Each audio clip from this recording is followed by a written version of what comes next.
You're good to go? Okay. And just so that you're aware, at the end, we'll open up for Q&A, and then we'll have two microphones roaming sort of on the side, so that you're aware. You're going to sort of field questions on the crowd. Great. Well, we appreciate it. Thank you. You're welcome. Okay.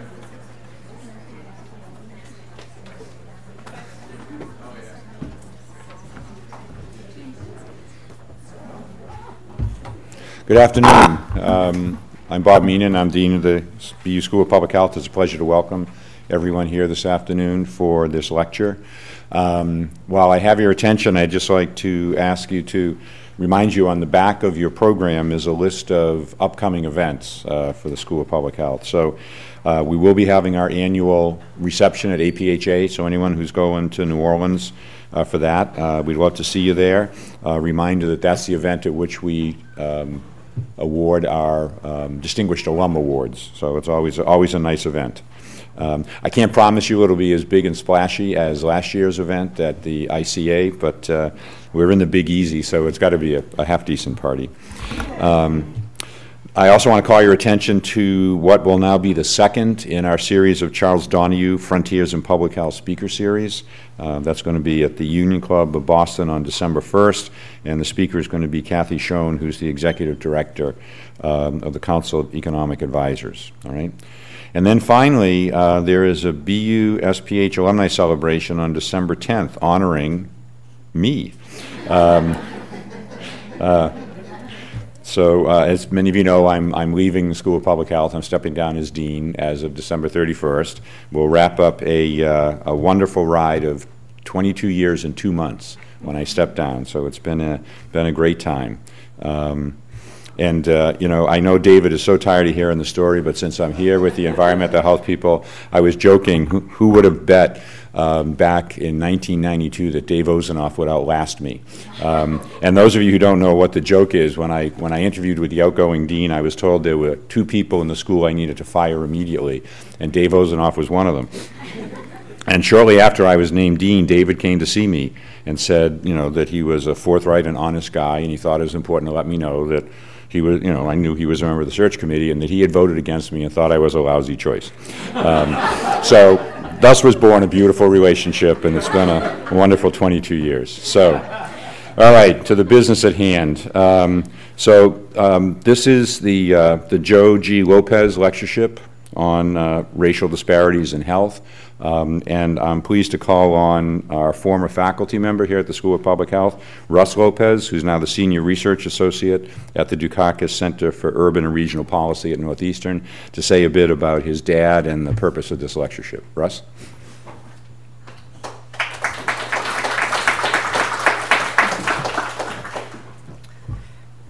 Thanks. I still can't believe you're leaving.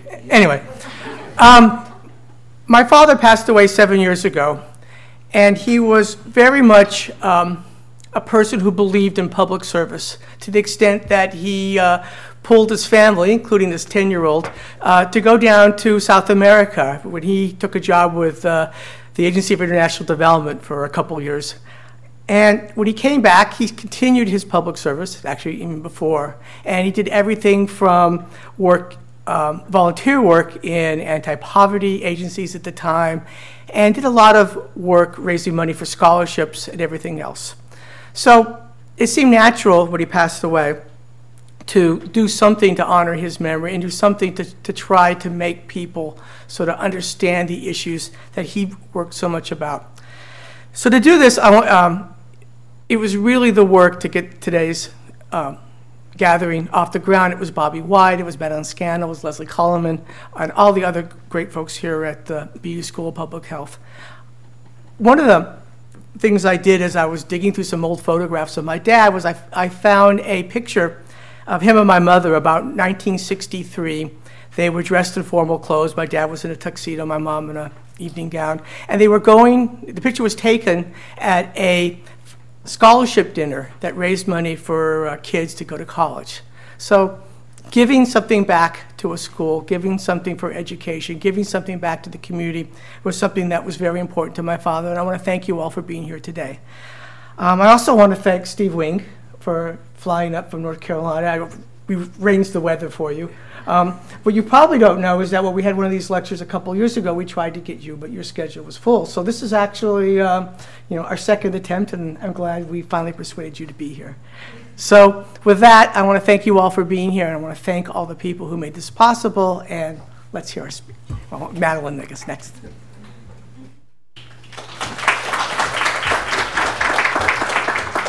Thank you, Russ, and obviously this wouldn't have happened without your dedication and effort, so thank you. At this time, I'd like to call for our speaker introduction. I'd like to call upon Madeline Scammell. Madeline's an assistant professor in the Department of Environmental Health. Madeline has just recently been awarded a very competitive and prestigious JPB Fellowship in Environmental Health, and most importantly, she is a BUSPH alumna. Madeline?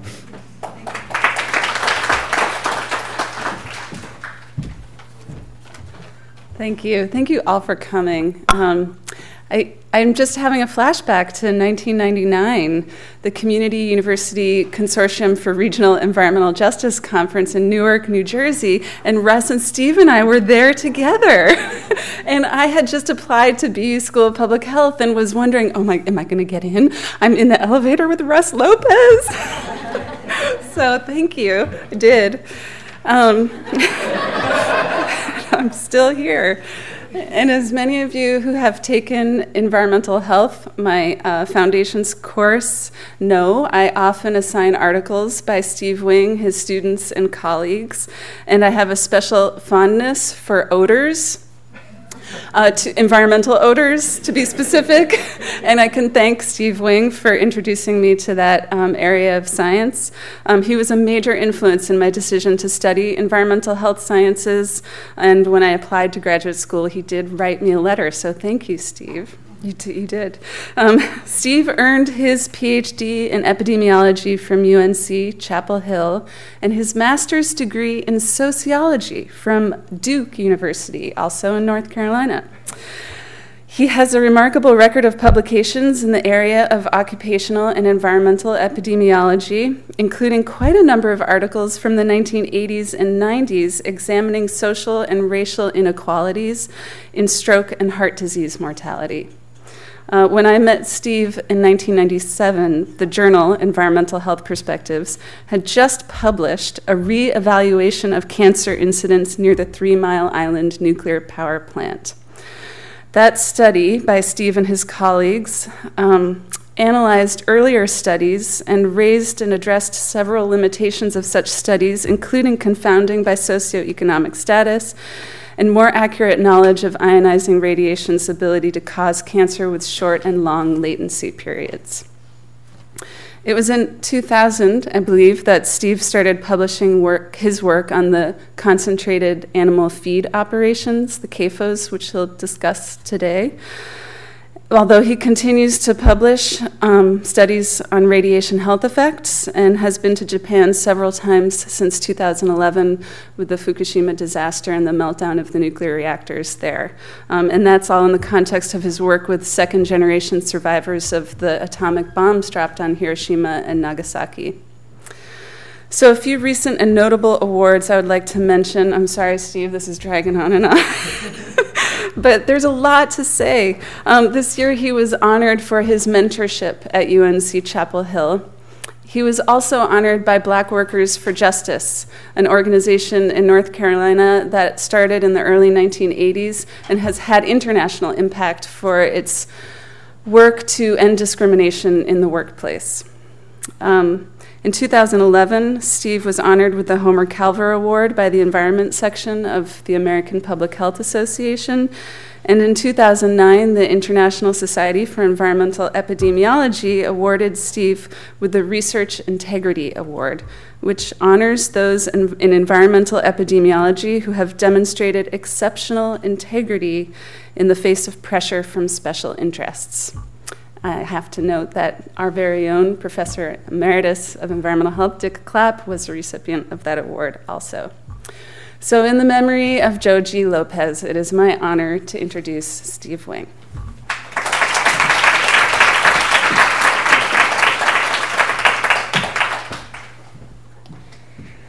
Thank you, Madeline, and it's my honor to be here because I've always admired the BU Department of Environmental Health, and Dick Clapp kind of helped me get started with a lot of my work in environmental and occupational epidemiology. So it's really special to be here because your work is so great. And it's also really special to be invited to give a lecture that is dedicated to a particular topic, racial inequalities in health, because it means that I won't necessarily present a lecture that I've given before. It's a challenge. And as I started thinking about the relationships between agriculture, which I understand you are addressing through a series of lectures this semester, or perhaps this year here, the relationships between agriculture and health inequalities, I decided, well, I could perhaps make some bold claims about things that I had never thought about before. So first I want to give you a sort of definition of how I see health inequalities as being essentially health differences, meaning well-being, disease, length of life, that result from exploitative relationships between social groups. And I feel like that is not necessarily the common definition to include something about the relationships between groups, but I see that as very fundamental to distinguishing what we think about as health inequalities from lots of other types of inequalities in health. And the issue of those exploitative relations is key to having any kind of a social justice perspective on public health. So my big claim that I came up with, which hopefully you will challenge me on, is this: that health inequalities as we know them arose because of agriculture. And I'm talking about 10,000 years ago. Because when people lived entirely as hunter-gatherers in small social groups, there wasn't sufficient population size or division of labor and acquisition of resources and power to create what we think of today as health inequalities. But with the rise of population and the division of labor in early agricultural societies, we could have things like slavery and populations that essentially served as the labor to produce the agricultural products that were stored and became the basis of wealth for others. And that's something I'm only thinking about because of this invitation. So I thank you for that. Although maybe I should be ready to be, I know I will be challenged on that. But so since 10,000 years ago, we've been through a lot of other transformations that link agriculture to health inequality. So I want to mention a few. One, much more recently, occurred during the era of colonialism. So as colonists from Europe, mostly, took indigenous lands for their own agricultural production, they exterminated indigenous peoples and created reservations with phenomenal consequences for health inequalities. Here in the Americas, North and South, we had the practice of slavery, which was intimately linked to agriculture in the part of the country that I'm from and currently work in. And that influences health inequalities today, 5 centuries later, after the emergence of slave-based plantation agriculture, which we'll hear more about later. Colonialism brought the emergence of the possibility that there could be the coexistence of massive agricultural production with malnutrition of the people who produce the food, which means export agriculture, in the transfer, monoculture and the transfer of agricultural products from underdeveloped countries to Europe and its colonies. Then agriculture has also been involved in what we sometimes think of as epidemiologic transitions, the transitions from a profile of infectious diseases to one of non-infectious diseases, in which this occurred historically more recently in the developed countries, in part based on being able to exploit, including the agricultural exploitation of underdeveloped nations. Then more recently, we have the emergence of industrial agriculture, roughly since early 20th century to World War II, based on fossil fuels, mechanization, and three types of concentration, which are key to understanding the health inequalities that exist with industrial agriculture: biological concentration, spatial concentration, and economic concentration.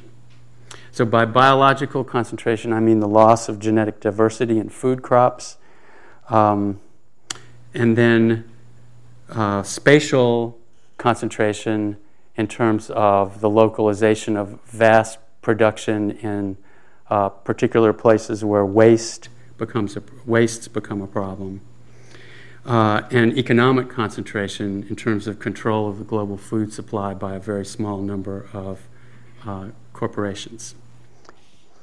And the occupational aspects of this are extremely important, although occupational aspects of health inequalities in agriculture are very old, but we have modern versions that relate to pesticides and industrial production systems and their particular hazards.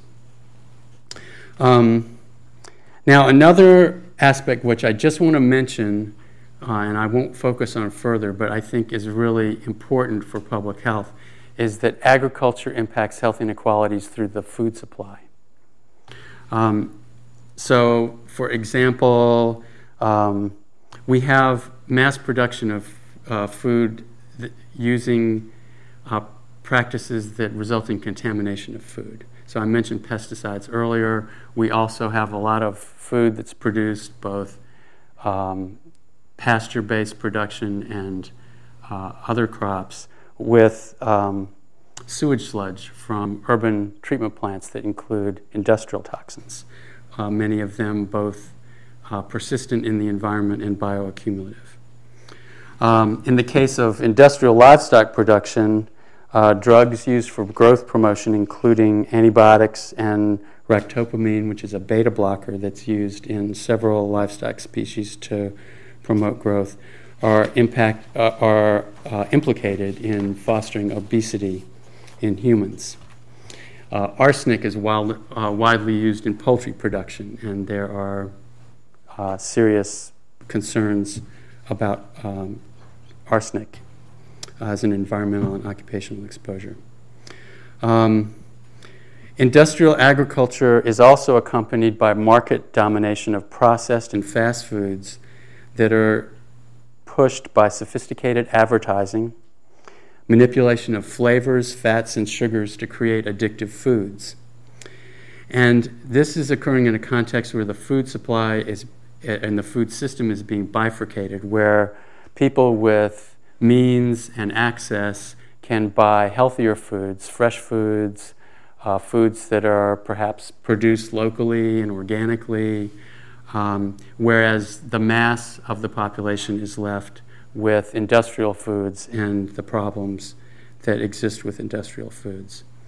And then in low-income neighborhoods, we have the phenomenon that there's nothing else available, so-called food deserts. And of course, this occurs because the cheap production of industrial food doesn't take into account the health and economic impacts on workers and communities.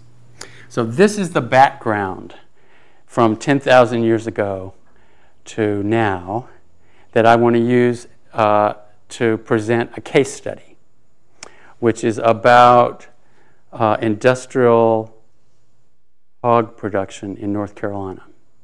And I want to tell you a story about some of the work that we've done there and how that's not now being applied in legal action based on racial discrimination in an attempt to change the system. This is not what we have for the most part in North Carolina.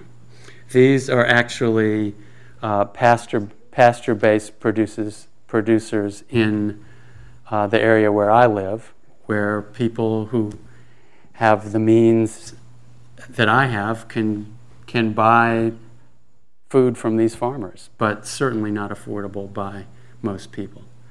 And they're niche markets, and they're people who are dedicated to developing alternative systems of pasture-based production. But this is what we have as the source of our mass food supply: concentrated animal feeding operations. And this is what it looks like inside. So the pigs are confined. The facilities are automated. I wanted to start out with this map, which it's my favorite map that I've got of the distribution of hog production in the United States. And it comes from a pork industry trade association magazine. And I believe there are 7 or 8 colors on this map in the key, which shows the hogs per acre by county for the continental United States. And what I want to point out is that eastern North Carolina is the only place that has the color in the highest category in this map. So it's often said that North Carolina is second in hog production in the nation, which is true. Iowa is first. But there are not many hogs in most of the state. There are a phenomenal number in eastern North Carolina in these 10 counties that are listed at the bottom of this slide. And I would note, as an aside, I'm not going to really talk about this, but now these are co-located often with poultry facilities and also some beef production. So here's an aerial photo of what a North Carolina swine CAFO looks like, concentrated animal feeding operation. And so you see the confinement buildings. The animals live on slats, and their wastes are flushed. Their wastes fall down into troughs below the slats, and then it's flushed out into these large open pits. You might think they are cesspools, but that's not correct. They're lagoons. Doesn't that sound nice? And then when the lagoons fill up, the waste is sprayed out in the fields. And what I want you to note, you may be able to see in the upper left side of this picture that there's a house there. So people live actually quite close to lakes of feces and urine. The confinement buildings have to be ventilated in order to preserve the animals' health. And these fans are a very effective way to pump particles and gases that are inside, and also bacteria and viruses that are inside into the communities that are nearby.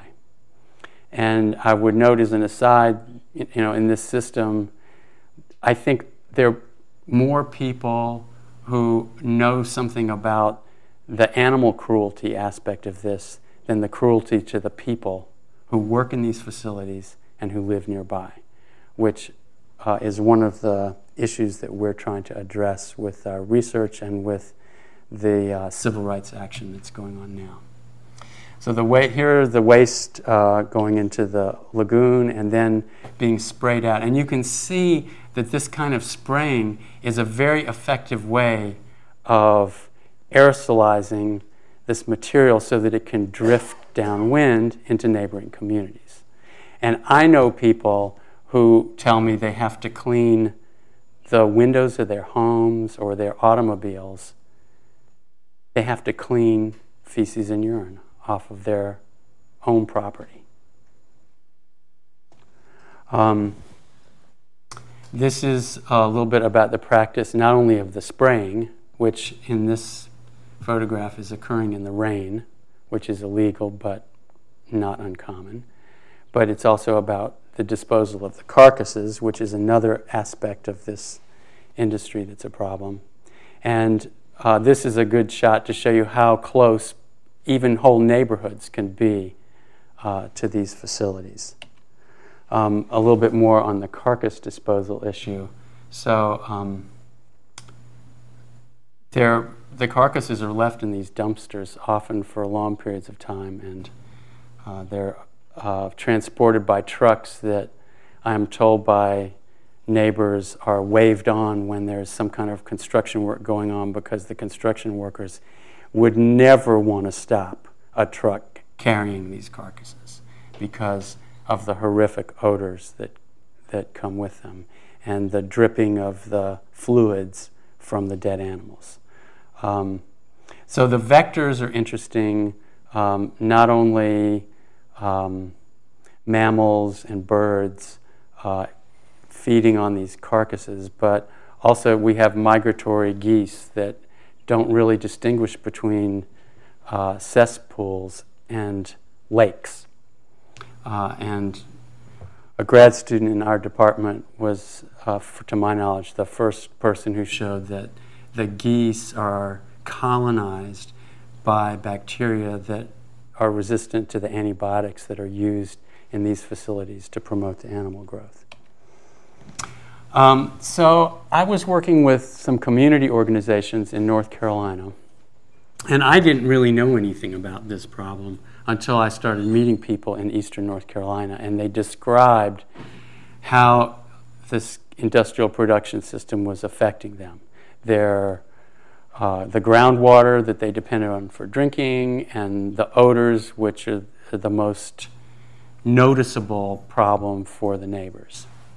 And in response, we developed a series of health studies, epidemiologic studies, to try and address different aspects of the concerns that the community members had. And like some others, we did some cross-sectional studies where we documented differences in the prevalence of conditions between people who live around these facilities and people who don't. But after a while, we came up with this idea for a different type of study, which I really like for several reasons. And this we could call a repeated measures study. So it involves follow-up, but it's not exactly what epidemiologists call a cohort study either, because we're not looking just for incidence of particular diseases. We're looking to see among people who are sometimes exposed and sometimes not exposed to these air emissions that come and go depending on the practices at the facilities and the wind direction and wind speed and so on. We're looking to see whether their health differs between the periods when they're exposed and when they're not exposed. And from a design standpoint, the great advantage of this is that they're the same people when they're exposed and when they're not exposed.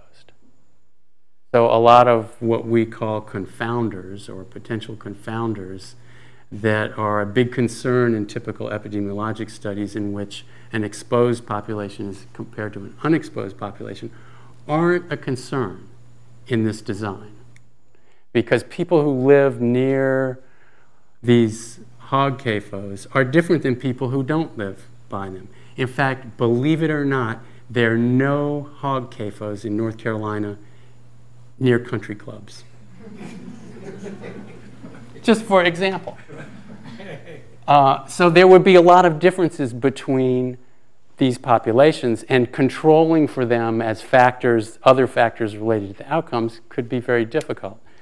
So in this design, people have the same occupations, the same age, the same work histories, the same medical histories, the same diets, and so on, during a short period of several weeks of the study. And some days they're exposed and some days they're not. And we can compare their health between those periods.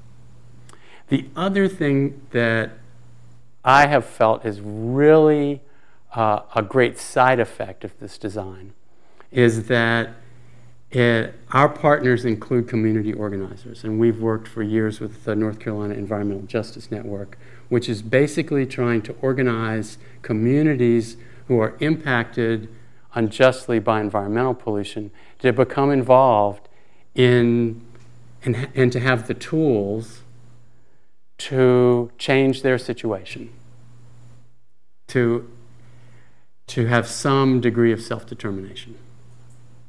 So the organizers in a study like this spend weeks with the participants. They go through initial education sessions. Did you know about this? Did you know about this problem? Did you know that in North Carolina, people of color are disproportionately affected, and we would have our studies to show them, and so on. People don't necessarily know that. We may think it's obvious, but if it grew up around you, slowly over many years, it may be something you accepted and didn't think about. And so this has been a great side effect, is that the community organizers have been able to spend a lot of time with people who are affected by these pollutants. So what I have here is an aerial photo or satellite image that shows an example of the types of communities that we enrolled in a study. So I'm going to tell you about one study that is my favorite, so I'm just going to tell you about this one. And what you can see first is that here are confinement buildings. These are all hog confinements, and they have cesspools next to them. And they're all around. So what we did in this study, and we went to 16 different neighborhoods that looked something like this, is we would come in to the neighborhood with a trailer, which I'll show you in a minute, that had air pollution monitoring equipment on it. And that's represented by this red square here. And then at the same time, the community organizers would meet with local people to talk with them about the health problems and the environmental injustice and the study we were doing, and ask would they be interested in participating. And so the yellow little house shapes here represent the hypothetical homes that said, yeah, we want to participate in this study.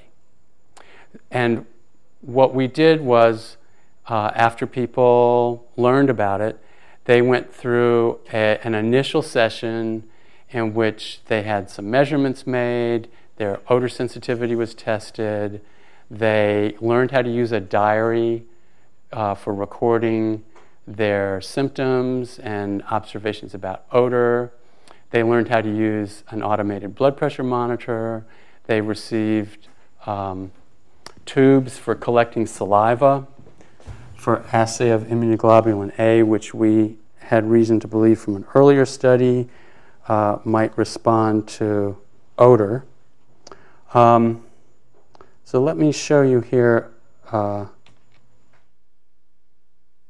first. This is what the monitoring trailer looked like. You know, we tried to make it look kind of funky, so like old boards on the sides and stuff. The trouble is that if you go into a rural area and people see the stainless steel and glass sticking up out the top, they know this is not just your average farm trailer. And as an aside, I'll tell you that there were several communities where people asked, would you leave the trailer? Ever since you brought the trailer, they stopped spraying. The odors really declined. So, this is one of these classic situations, right? The Hawthorne works, we go into study and what we're trying to quantify changes. But, of course, it's no permanent solution. Although it was kind of an interesting phenomenon. So this is one of the research assistants downloading the data from the tapered element oscillating microbalance, which was one of our particulate matter monitors. We also had a dicot partisol for collecting both coarse and fine particles separately, and we assayed the endotoxin component in the coarse particles. And then in addition, we monitored for hydrogen sulfide, which is a gas produced by the anaerobic decomposition of the fecal waste. And because there are no petrochemical facilities or other industrial sources of hydrogen sulfide, it is a pretty specific marker of this type of waste in this region. Here are the materials that the participants received. The diary, they had a peak flow meter that's sitting there on the diary. Their blood pressure monitor, the saliva tubes, a timer. So what people did was they chose a particular time in the morning and in the evening each day when they agreed at the beginning of the study that they would sit outside on their porch for 10 minutes. So they're being exposed. And the IRB didn't challenge us that we were unethically exposing people by asking them to sit on their porch. But I thought about that, actually. Because when the odor's bad, they would normally not go out. But it worked. Maybe it wasn't ethical. That's another discussion. So they chose these two times, and they were in the study for 2 to 3 weeks. And the organizers would touch base with them, and research assistants would check their diaries to see how they were doing. Were they completing all the items?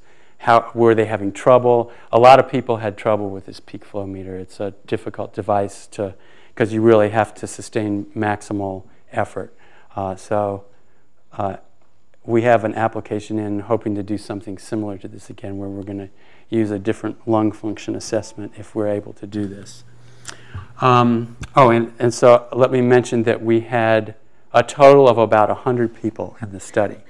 So it's a small study from the point of view of lots of epidemiologists, but we have upwards of 28 or more measures for each person.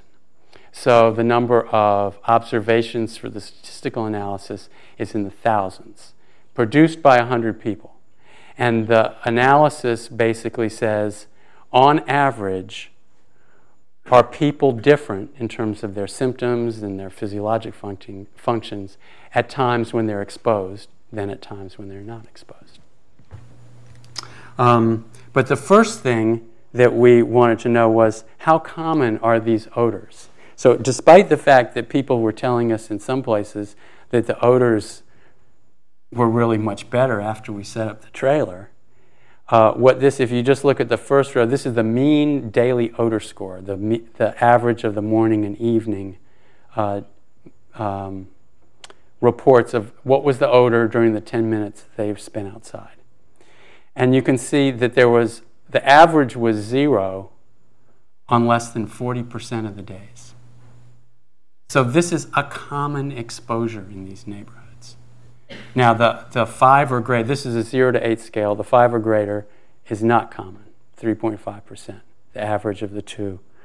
But it's a common exposure. Now, do people's odor reports, the industry has said, well, people are making this up. It doesn't really smell bad. And we did some more, I think, appropriate statistical analysis of this. But I like this graph because it's very simple. We have time of day on the horizontal axis. And in the yellow line, we have the average odor reported by the participants. And in the red, the average hydrogen sulfide concentration from our monitor that was in their neighborhood. And despite the fact that people don't all live right where the monitor is. And there's certainly, if I meant to point out earlier in the example community, that some people lived pretty far from the monitor, and there was definitely exposure misclassification. Despite of that, there's this clear correspondence between what people report in terms of odor and the hydrogen sulfide concentrations. And I want to mention here that although hydrogen sulfide is an odorant gas, it's not the main odor here. They're volatile organic compounds that are the primarily responsible for what people identify as hog odor. And there were lots of times when those were present when hydrogen sulfide wasn't present. So just a little bit about some of the kinds of findings. One of the symptoms we asked people about was acute eye irritation. We said after this 10 minutes outside, did your eyes get irritated? Well, here's a table that shows the log odds ratios and their standard errors. And over on the far right, after the statistical test, the odds ratio. So for every part per billion increase in hydrogen sulfide, if you look over to the right, there's a 16% increase in the odds of having acute eye irritation. And the hydrogen sulfide concentrations can go up to 50 or 100 ppb. For PM10, a 43% increase in eye irritation for every 10 microgram per cubic meter. And the odor on the 0 to 8 scale, a 70% increase in the odds for every increase in the odor, point increase in the odor. Here are 3 physical symptoms that we looked at in relation to the 12-hour measures we had of PM 2.5. This is from a different monitor with 12-hour filters, and these were examples of conditions related to the PM 2.5 measurements. And remember, we have particles coming both from spray fields and from the confinement buildings themselves. And here are some results for the endotoxin. We only assayed the endotoxin in the coarse particle fraction, which is where about 2/3 of the endotoxin mass was, and some of the symptoms related to endotoxin here. People's blood pressure went up when the odor got strong, and it also went up when the hydrogen sulfide concentrations went up. So here we have something that is especially with the hydrogen sulfide systolic blood pressure association, is something that's not subject to any kind of reporting bias. Because we had people print out, they had a printer for their blood pressure monitor, so they didn't write down their blood pressure. They taped the printout into their diary, because we knew from past experience that we would get the criticism, oh, well, people are just falsifying this because they don't like it. They don't like the exposures. So also, this was my first experience getting involved in qualitative research, and I feel like this was a really powerful part of the work that was done in this study. And Mansour Tajik led this effort. And here are some of the things people said about after they participated in the repeated measures study. This is some of the things they said that really bothered them. And these are open-ended interviews. There are no questions. Do you think your property is devalued? Can you go outside, or can you have people over? This is what many people independently said, that this was their experience. So here are a few quotes, along with some pictures of people. And this man, when he goes outside, he wears a mask. And that's something else we heard often. And I'll note, You know, it wasn't until recently that I ever had a picture of a person in a presentation, because this is culturally inappropriate in epidemiology to show a picture of a person. But I was recently told that you got to show pictures of people to get, you know, really get a response. And I felt like, well, there's a lot to that. Anyway, this comes from an article that was in Environmental Health Perspectives. So I'm not showing you a research participant. And so does this. You know, this is one of the problems people had reported, is that they can't hang out their laundry. And this photograph was taken by someone that we met in the course of doing this research, and that's hog waste. And this is this woman's lawn tractor in her front yard. So that's how close this spraying is going on to her home. Can you imagine living in these conditions? I mean, it's not fun. Now, I haven't talked about water pollution, and because that study was really about air pollution. But I want to mention, in addition to the chronic water pollution that occurs from the spray fields and the lagoons, where actually we've recently identified the presence of some bacterial species that are genetically specific to the gut of swine as opposed to other livestock species, so microbial source tracking markers that are present in the local waterways. In addition to that, we sometimes have tropical cyclones in North Carolina. And you can see this is actually Hurricane Floyd off the coast of Florida. There's Cuba. And this is what that storm did to the concentrated animal feeding operations. And this fecal waste is going downstream into neighborhoods. You know, and there were phenomenal mortalities of the swine in this storm. And the flushing of waste from the pits as well as from the confinements. Because the area where these facilities are concentrated it's really low-lying land. It's called the coastal plain.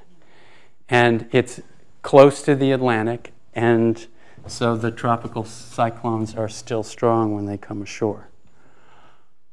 Okay, so it's with this background that I had the opportunity to meet, what's my next slide?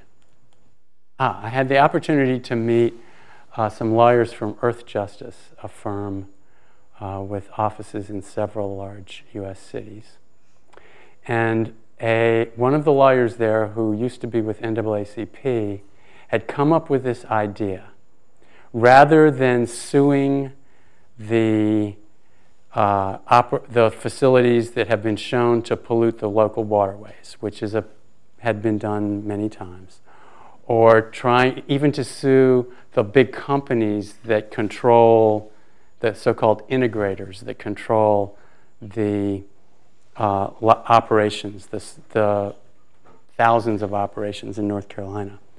Her idea was, let's file a civil rights complaint against the state, because the state permits these companies to pollute people's homes with feces and urine.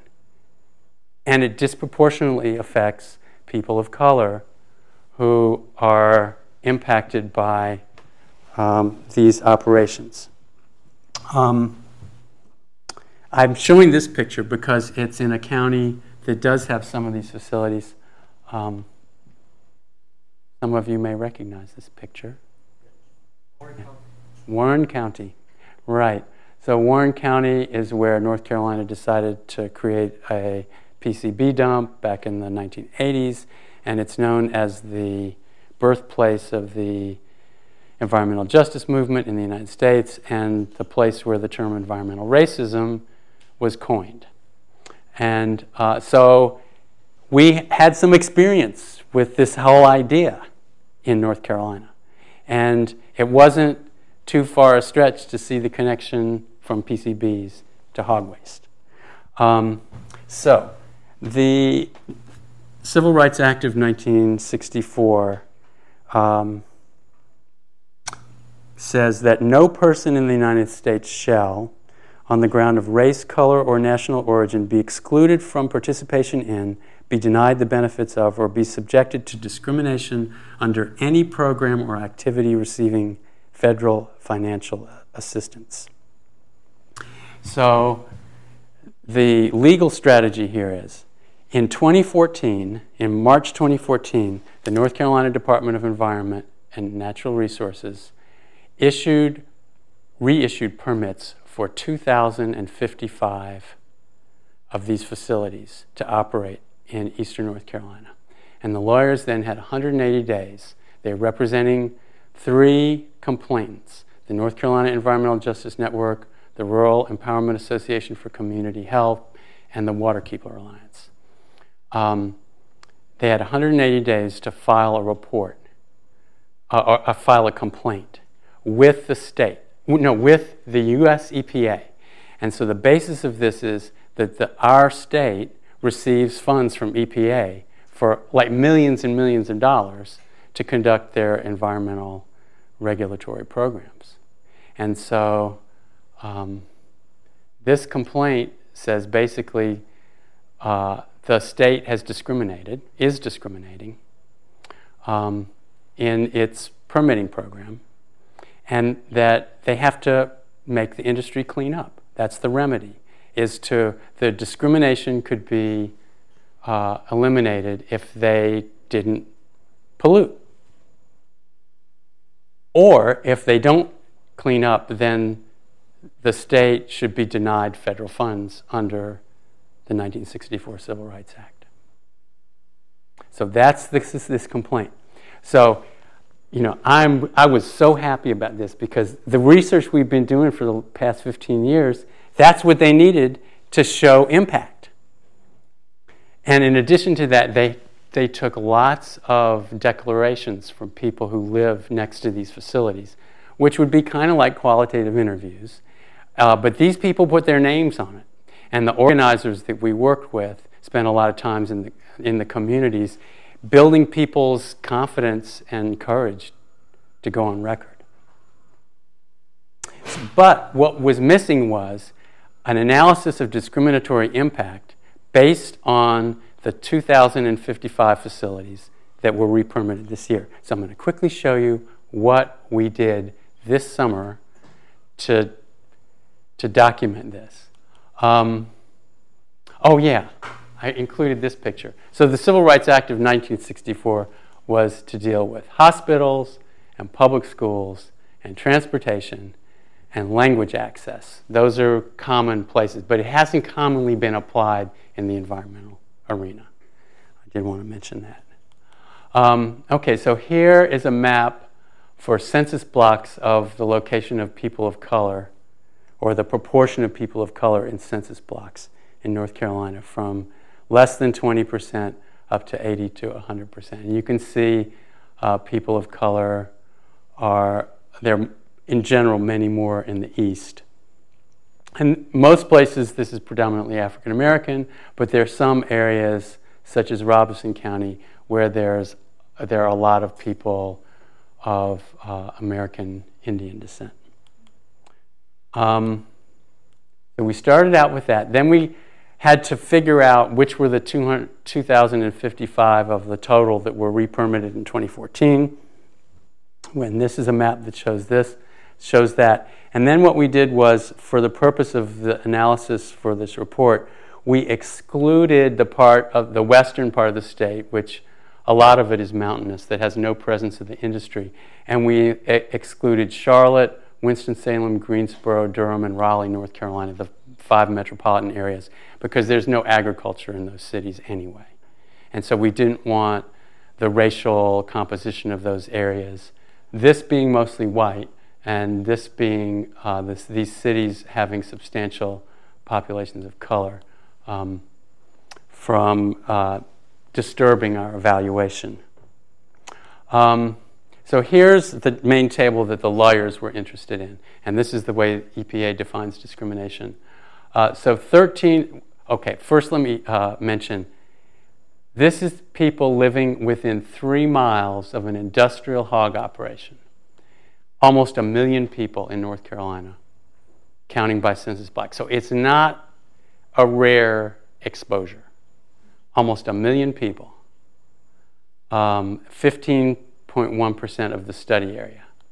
But 13.1% of non-Hispanic whites live within 3 miles versus about 20% of people of color, or for a ratio of 1.5, about 20% of blacks, 18% of Latinos, and 28% of American Indians living within 2 miles. And here, these are expressed as ratios. Here's a different way to look at it. If we organize the blocks by their percentage of people of color, how many people, what proportion of people live within 3 miles? And here are the blocks with no people of color and up to the blocks with more than 80%. And you can see that there's a mostly linear relationship. Now, I don't have the numbers to bring, but we've actually disaggregated this first category, the 0 category, because there's some blocks that are all white that are surrounded by all white blocks. And there are other blocks that are all white that have blocks with a lot of people of color around them. And if you disaggregate this, the absence of these facilities is mainly in the white blocks that are surrounded by other white blocks. So we did a little bit of regression modeling, and we adjusted for population density as a measure of how rural it is. These places are because people of color have smaller tracts of land, and they have tended to live in communities more than whites who have had big tracts of land and have been able to move into rural areas. So if you adjust for how rural places are and compare rural people of color to rural whites, you see that this measure of, so this is the percent difference in the proportion of people residing within 3 miles of a hog operation for every 10% increase in the population of each of these racial ethnic groups. For the when we adjust for population density, the relationship strengthens for people of color as a whole, for blacks, and for Hispanics. It actually goes down for American Indians. We also looked at a measure that the state uses to summarize these facilities called steady state live weight. And if we adjust for population density here compared to the blocks with no people of color, once you get up to about 40% people of color, you have somewhere around 750,000 pounds more of hogs within 3 miles. So that's the magnitude of the amount of hogs. 750,000 pounds of hog. A market weight hog weighs about 240 pounds. But this is a way to integrate the animals of different size. Now, this is my favorite map. Because this didn't come out of nowhere. And it brings me back to starting 10,000 years ago. But this you could think of for you epidemiologists. What we were just looking at was a cross-sectional analysis. And what you could think of this as a cohort analysis. And what we have here is counties that are shaded according to the proportion enslaved population in 1860. And plotted here are the industrial hog operations that were re-permitted in 2014. So this we might call a 154-year lag if we were using epidemiologic terms. And if we fit models, we see the same kinds of relationships, that there's roughly a linear relationship between the enslaved population right before the Civil War and where North Carolina re-permitted these facilities this year. So for me, this is a real example of the persistence of historical phenomena in understanding health inequalities today, racial inequalities in particular. So what I want to end with is just telling you a little about, this is a flyer that the organizers used to try and recruit declarants for the civil rights complaint, getting people to tell their stories. And this is occurring in a state where we have a history of popular protest against this industry.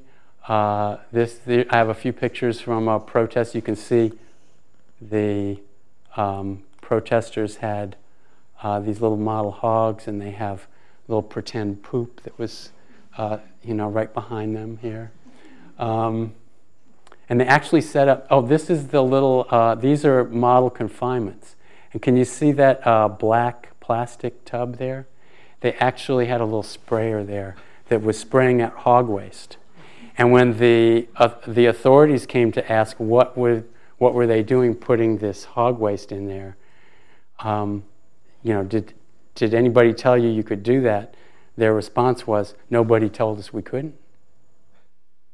And the authorities said that they would be fined for hazardous waste cleanup if any spilled. And this is in our state capital of Raleigh. But of course, out in the communities, it's fine to spray it on everybody. But these are a few pictures from that protest. And this year, this is Naima Muhammad, who's one of the directors of the North Carolina Environmental Justice Network. This year and last year, we've had a new movement in North Carolina, started by the NAACP, some of you may have heard of, that's been called the Moral Monday Movement. And Naima here is being arrested because she was in the legislative building and they told her to leave. These cases ended up being dismissed, but what I want to emphasize is that the lawyers in the civil rights complaint are not very, they don't think the prospects for EPA cutting off funds to North Carolina are very great. And they don't think the prospects of actually cleaning up this whole industry from the civil rights complaint are very great. So they recognize that the greatest prospects are from having communities become organized to put pressure on the authorities, on the politicians and opinion leaders and so on. So I think the most important part of the research and of the civil rights complaint is that we hope that it will contribute to a popular movement for change. So we hope that this will be part of an agricultural transition in which we reduce the biological, economic, and spatial concentration of production that should lead to improvements in the environment, reductions in health inequalities, and increasing the resilience of our food system in the face of pests, droughts, storms, power disruption, transportation failures, and the depletion of scarce water resources. But it also requires economic changes so that all people can afford the food that is produced in ways that don't destroy the environment. So that has to be part of our mission as well. So I'll end there.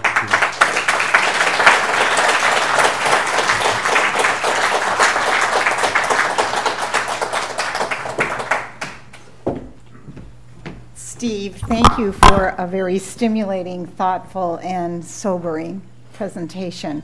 The doctoral seminar series this year is on agriculture, as you heard, and food. The topic for that seminar is decided by our doctoral students, and your lecture is sort of a combined Lopez and agricultural presentation, and we really appreciate your thoughts. And I do want to mention that Russ was also one of our doctoral students, as well as a faculty member, and we're very proud of that. So we are going to have a reception shortly, but first I would like to open it up for 1 or 2 questions. We'll have a chance to talk to you at the reception. So any comments or questions before we break? I just wondered what your sense of, or what the participation is in the community from farmers and landowners, and sort of what their racial as well as farm workers and farm laborers? So the question was, what's the racial composition of farmers and landowners versus laborers and community members? And the farmers, the owners of the land and the owners of the farms tend to be white. And the community, people who live around these facilities and the workers in them tend to be people of color. And I guess follow-up, are the farmers interested in participating in the study and being evaluated in the same levels as so the do the workers? farmers participate in the study? And no, actually we have, you know, what I refer to this type of study as guerrilla epidemiology, which means that we can't tell the authorities what we're doing because they try to shut us down. They don't want us to make these measurements. In fact, like most industries, they don't want any kind of research that they don't have control over. So just like the guerrilla army, you know, we try and go into the communities without calling attention to ourselves. We can't advertise in the paper or on the radio for people to participate in this study. It would ruin the study. So we didn't ask the farmers. We didn't want the farmers to know because they're the ones who stop the spraying, which is part of what we're trying to study, for example.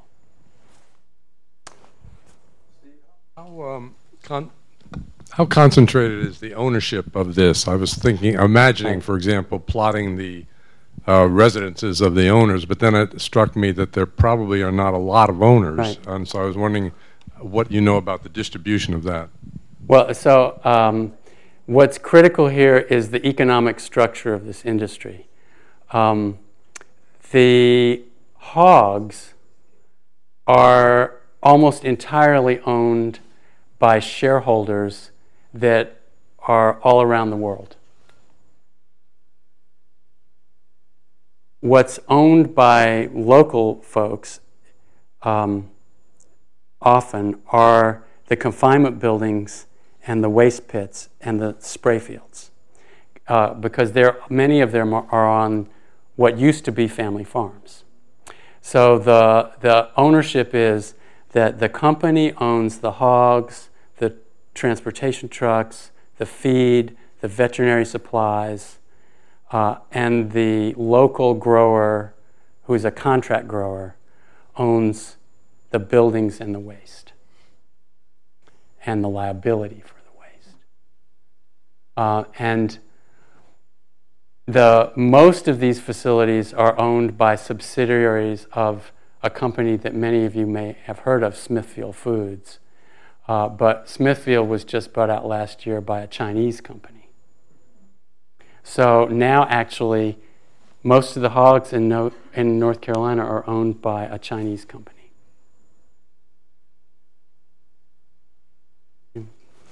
How do you get this funded? How do you get this funded? Dick wants to know.